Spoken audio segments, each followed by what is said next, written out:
Alita Battle Angel, boy. Boy. What did you think of the film? I really enjoyed it. Yeah? Obviously, I've got, not criticisms of it, that's probably the wrong word, but things happen in the movie which probably could have gone without being in the movie. Yeah. But they're not bad. But I think the effects were really good. Yes. It would be classed if you could see it in like 3D IMAX. That would look awesome. Want, after watching the film, I really want to read the manga. Yeah. Because it's a clusterfuck of stuff. Like, yeah, because I think that's the thing with this film. Like, this film is constantly world building and introducing you to new things in this world. And I like films like this, but the films like this get made at the detriment of the story, I feel. So like Avatar, Valerian, and this one. I think they're 3 films that set up a new world. They like populate this world and really make it really dense, and a lot of stuff's happening. Like, it's a living world. It's very hard for these films to succeed on a massive scale. Yeah. Mostly because of how many like franchises there are already. Yeah. Like, it has to be something pretty fucking spectacular. Yeah, but I don't think the story is that spectacular in this film. But like the films I just said, like Avatar and that, it sets up a world, populates it, makes it dense, makes you feel like it's a real world, and gets you invested into it. And I think that that's a credit to the filmmakers, that the visuals and the story elements they put into the film, like to give the world life, work really well. I agree. I don't really like Alita's face. No? There's some strong Uncanny Valley vibes coming off that when you look at her. Uncanny what? Uncanny Valley. So it's like, I'm going to get a proper definition because I won't do it justice. Uncanny Valley. So it's like, it's a common unsettling feeling people experience when androids, human robots, and audio-visual simulations closely resemble humans in many respects, but are not quite convincingly realistic. So it's like you look at it and you're like, you know it's meant to be a human, but you don't buy it. She's not meant to be a human, though. I know, but like So she's... basically, your biggest thing is that you don't like that it's so good at what it's meant to be. No, but she is supposed to be a human, really. She No, was a she's an human. She's got a android. human brain. Yeah, but it's also about she's mimicking like human aspects, isn't Which is she? the point. Like in her She face. was built as a war I machine. know, but like her smile and stuff, like when she's like talking and like she does that smile, it looks a bit off, you know? Like I know it's supposed to be because it's a robot, but like even when robots you need like to lay off the Terminator, my even friend. when robots are meant to like mimic human things, like obviously she's a CGI face, but it was like it's kind of like in Lord of the Rings Battle of the Five Armies where they CGI Billy Connolly as a dwarf, you know? Like you look at that and it's clearly meant to be like a human face, like doing human expressions, but you know it isn't, and there's something in your brain that's like, Will I know Smith's it's not. Aladdin. Yeah, but like even seen that it. I think is going to be okay because it's mainly his face superimposed onto something. It's also like Tarkin, and you know when they like CGI a dead character like Tarkin in Rogue One, like you know it's meant to be a human, but like you can tell that it isn't. It's like a CGI creation of a human, and it's like that off-putting thing. And like there's some scenes where she's like laughing and smiling, and like I know it looks fine and like it's what it's meant to be, but like it is a bit like, and the eyes as well. It's looks just a bit good, off-putting. It does look good. It's a really pretty film. Story is okay. There's a love story in there That's the thing that unsettles me. It's not so much how she looks, how she acts, just the fact that the guy knows she's a robot and still loves her. Like fancies. That's okay though. Like to say like, No, I it's can love not. whatever, but like you probably shouldn't. Maybe in this world though, because like literally everyone you see in this world has got some sort of cybernetic part or enhancement. So it's sort of like par for the course in this world, isn't it? But like the fight scene's insane. The action sequences are absolutely awesome. The one in the bar, outstanding. The one in the bar is good. The one where she's playing like the metal ball whatever going it's around called. the thing, that's really good. And I guess the final one's okay. But yeah, it's some good stuff. Like there's some good. I think I'm glad that it's got some known actors in there, like Mahershala Ali. Yeah, and Christoph Waltz, and what's the guy who's the villain in Deadpool? Ed Skrein or something. Ed Skrein. And Ed Skrein, yeah. the he's super good. cameo at the end. From who was that meant to be? Like the guy who plays Nova. Edward Norton. Is it?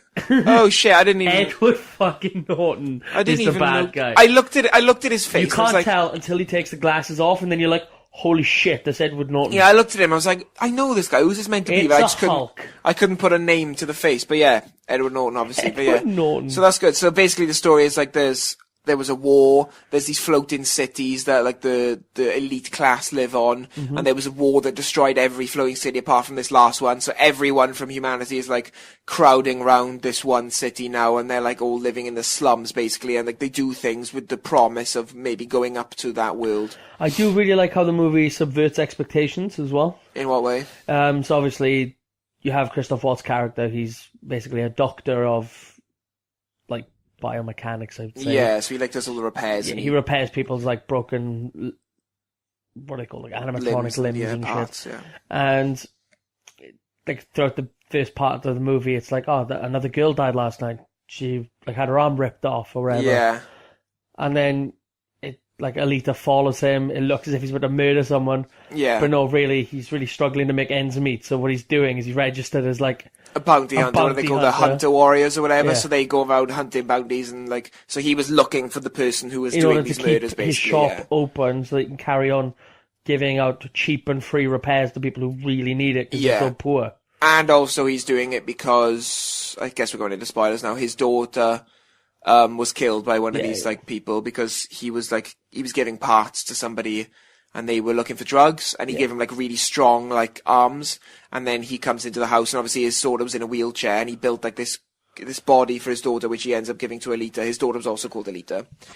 And this guy just sort of punches the daughter off the wheelchair and kills her. So the running theme with Alita is the fact that she gets found in a garbage in the scrapyard with no memory of who she was. Yeah, so it's kind of like her trying to figure out who she was. Yeah. Which I think is probably, if they do a sequel, more what that will focus on. Yeah, because you get like a few flashes and you figure out who she was, but you don't know what happened to her, how she ended up in the scrapyard. She still doesn't know her name. Yeah, her real name. No, all she knows is that she was like the 99th version of whatever she is, like these android warriors, which were made by people who live on Mars, like the human colonies or whatever moved to Mars, and so they attacked the Earth. I like that it gives you, like you said about creating the world, it kind of like throws things in about the world. Yeah. It doesn't show how that began. No, it just sort of assumes that this world's been going, it's been going ages, stuff's happened, we reference the stuff happened, but we don't need to show you. Like it doesn't tell you, I can't remember if it tells you what year it is, maybe like 2005. It doesn't tell you what year, but it tells you like the attack happened like 300 years ago, but it doesn't tell you what,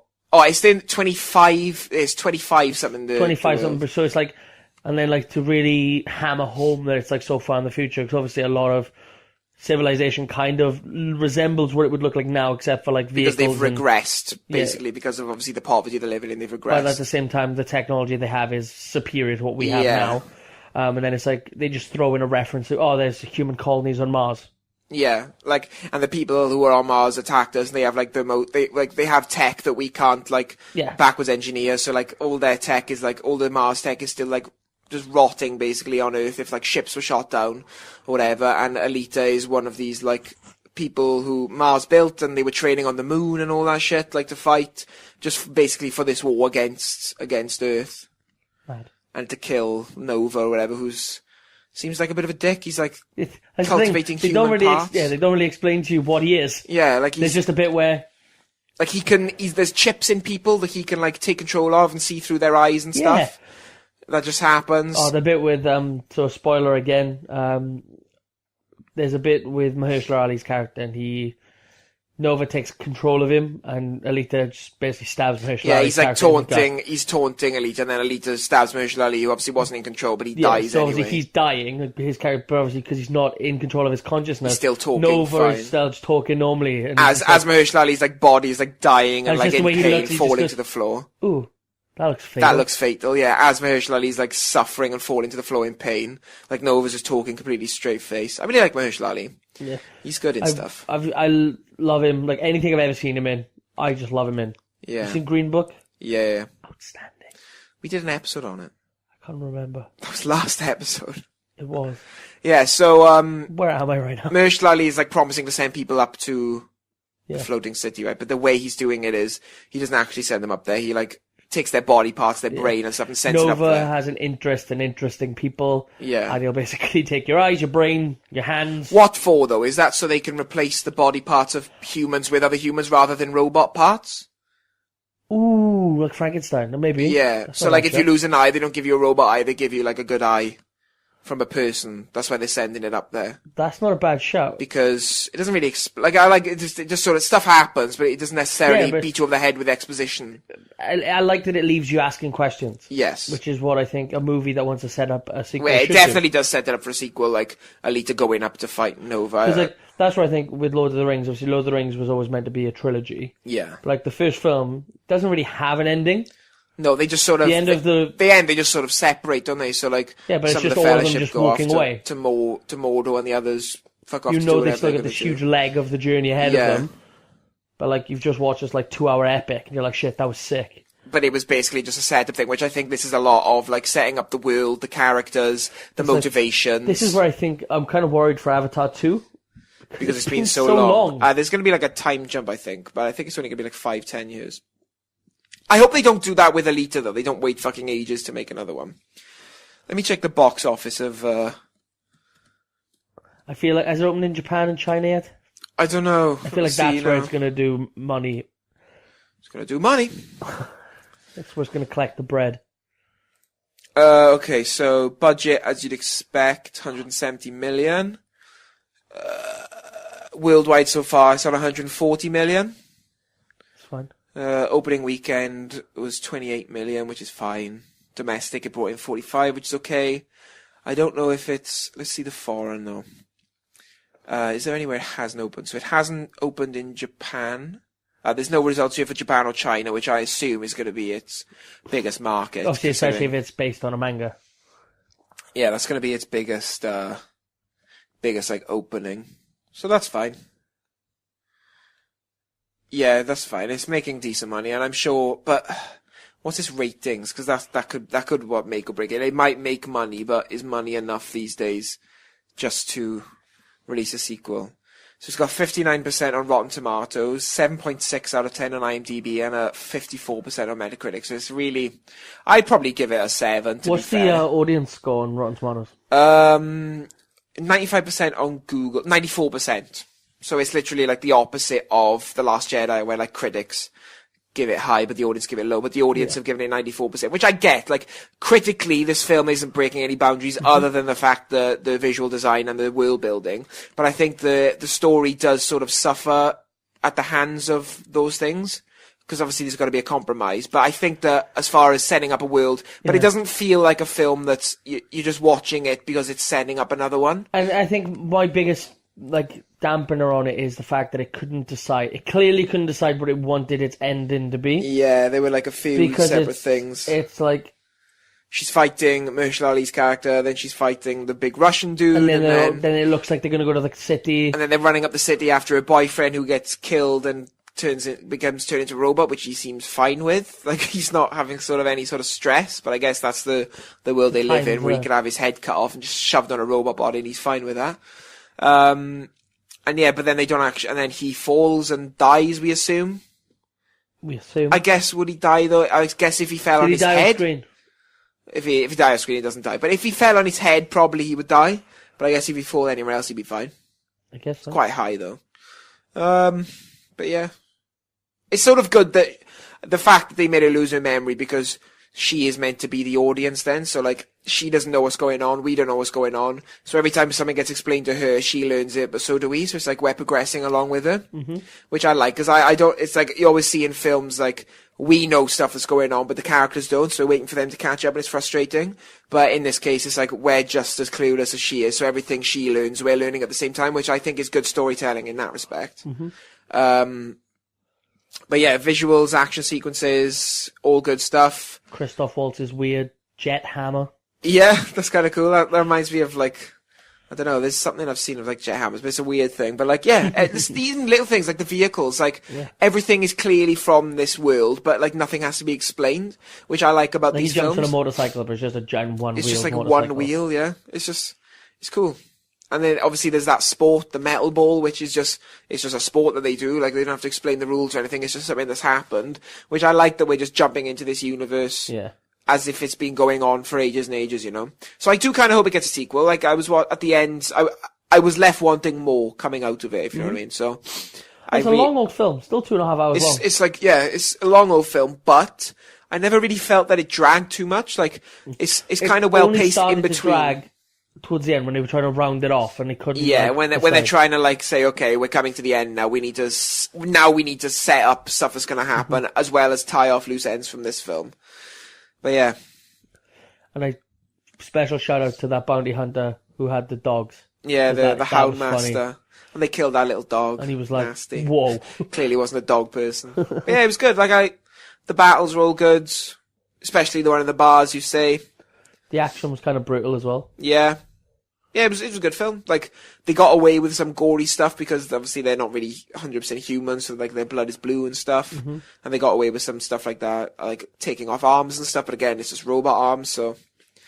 The boyfriend is like a scrapper on the side, which is like his dark secret. Like he hunts down like cyborgs and takes their parts to give to Mahershala Ali, who uses them in the metal ball.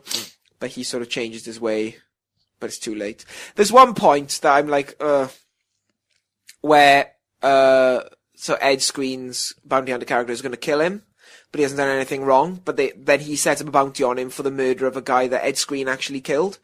And then when he reveals all that to Alita, and he's wanted for murder, why doesn't the boyfriend be like, I didn't kill him, he killed him, and he's trying to frame me? Why does he instantly be like, I didn't kill anyone, I just ripped them for parts, I scrapped them? Like, he didn't have to even admit that he was like a scrapper. He could have just said, I didn't kill anyone, my friends were like scrapping someone, I was trying to stop them, and this guy killed the guy that they were scrapping to frame me. Like, he didn't need to like say everything about his past. And that bit's kind of a bit rushed, I think. I don't think the love story is needed. Like, I feel like I hope they just leave it there. Like, if they do another one, I hope that he's dead. Like, I don't really want him to come back. I don't think as a character he added much. He was good for exposition because obviously Christoph Waltz is like the controlling father, but obviously Alita wanted to learn more stuff, so she went out and he was like the rebel kid who was like teaching her stuff from the street. So I get like that was his point for this film. I hope like if they do a sequel, she'll use that as a point of personal growth and become. Yeah, I get like that'll be her reason for maybe going. Like just more like inner strength, like. Yeah. More independent. Yes, and also a reason for her to want, like, vengeance or whatever. Vengeance? But yeah, it was a good film. I'd give it a 7 out of 10, easy.